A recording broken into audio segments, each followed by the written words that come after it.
should you run a 4-3 Jareg? Hey, what's going on there, YouTube? This is Yasso here. So, I spent the past 2 weeks and trying to find out the proper speed tuning for Jareg to go 4-3. Now, what is 4-3? 4-3 is going 4 turns for every 3 turns that the clan boss takes. Now, I did do a video a few weeks ago and talked about running a 4-3 champion. The video was on Sepulchre Sentinel, and that video talks a bit more on running a 4-3 champion. So Jarek was interesting to speed tune as it was very, very complex. So here's a few things to consider when running a 4-3 Jarek.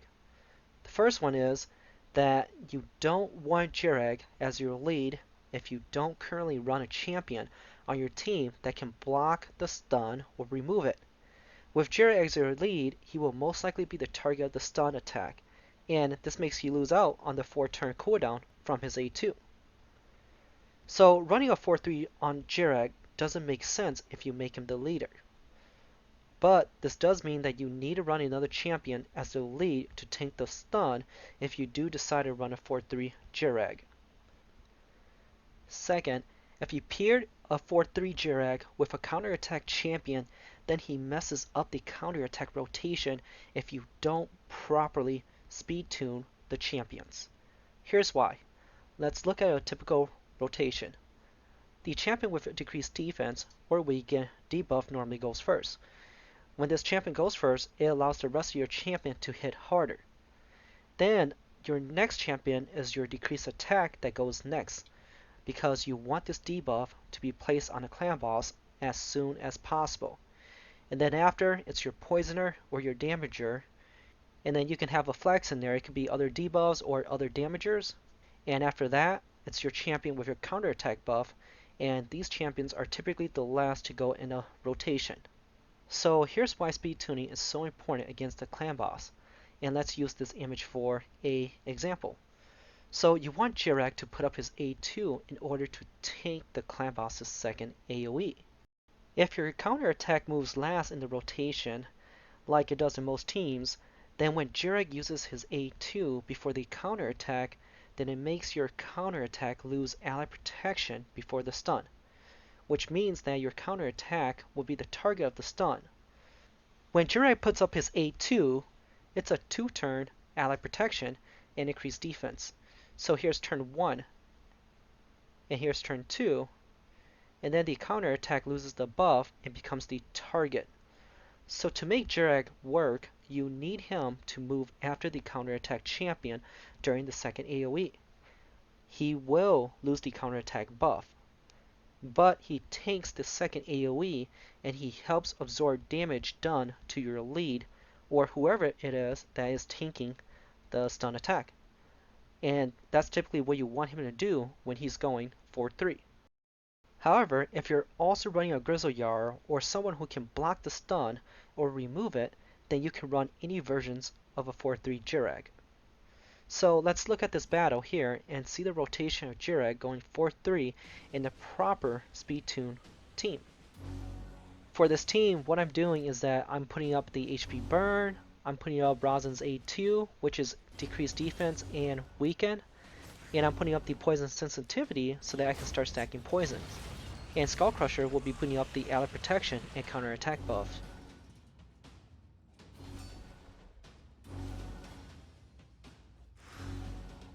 Here we'll be using Jareg's A1. We're going to save his A2 because we speed tune him to move twice before the clan boss's second AoE attack. So on his second turn, or his next turn that's coming up here, we'll be using his A2 so that he blocks and tank the second AoE. Alright, so it's Skullcrusher's turn. After this, Jarek will go and put up his A2.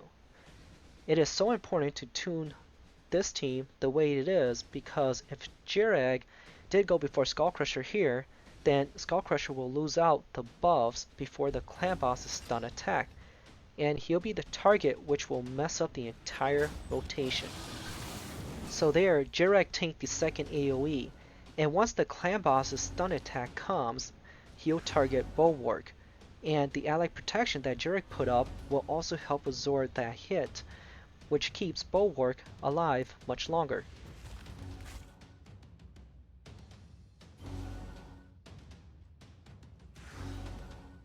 So it's Skullcrusher's turn again. Now let's take a look at all the buffs. So we see that Skullcrusher still has 2 turns of buff. After this turn, it's going to drop to 1, and when the clan boss does his stun attack, he'll target Bulwark because everyone still has a buff on them, so he'll target the leader. And there, Jarek also helped absorb some of that damage. Alright, and let's put this battle on auto. In the later rounds, this is going to be very important because he helps keep Bulwark alive much longer. Without the allied protection on Bulwark, or whoever the stun target is, then that champion typically takes a huge chunk of damage. With allied protection, a part of that damage is absorbed by whoever casted the allied protection. In this case, it is Jareg. So let's watch a few more turns of this clan boss battle, and then I'm going to put this battle on triple speed so that I can get to the end of the battle, and then I want to talk about my next discovery.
$45.85 million damage. And here are 2 more screenshots of me testing my 4-3 Jareg with the exact same team.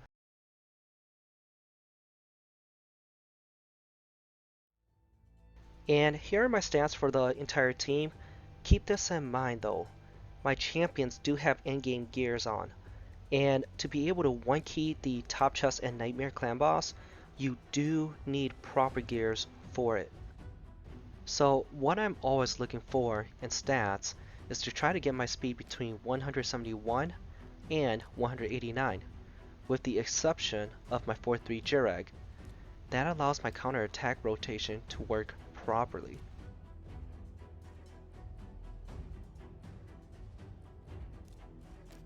And then I always have my counterattack champion as the slowest.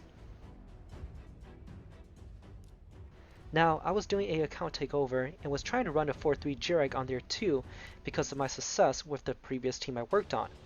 However, the team runs 3 allied protection, Basically, we want the team to be under ally protection 100% of the time. That team consists of Tyrell, Jareg, Skullcrusher, Tyrant, and Frozen Banshee. And the damage to the team was averaging 25 to 33 million per key on Nightmare and 15 to 19 million on Ultra Nightmare. Because I was successful in boosting damage by going 4-3 Jareg on my other team, then what I was trying to do was to do the same thing here, which is to speed tune Jarek to block the second AoE while having Tyrant to use his ally protection to absorb the stun damage. So my first few runs were against Ultra Nightmare. The first one we got 11 million, which was the first time, and it was us trying to figure out the rotation that we wanted. After concluding the rotation, we got 50 million and 16 million. The rotations worked fine, but in one of them, Frozen Banshee ended up dying really early, and in the other one, Jarek died really early on. So we went on and did the same thing in Nightmare. However, when it was ran in Nightmare, the rotation that I was trying to do, which worked on the other team, however, on this team composition, the 4-3 Jareg was a complete mess. We discovered that if the team still had ally protection and increased defense up, then depending on who put up that buff, it causes the other champion to not use their ally protection and increase defense. So this helps my conclusion for running a 4-3 Jareg. He works on some teams, but he requires complex speed tuning to make it work. And on some other teams, a 4-3 Jareg is just not efficient, as it'll mess up what the team is trying to do. Alright, that's all I have for today. The speed calculator that I used throughout this video was from Deadwood Jedi. His calculator has been very efficient and helpful when trying to speed tune a team. And if you like this video, please click the like button and subscribe. And if you have any questions, then please put it in the comment section below. Thank you.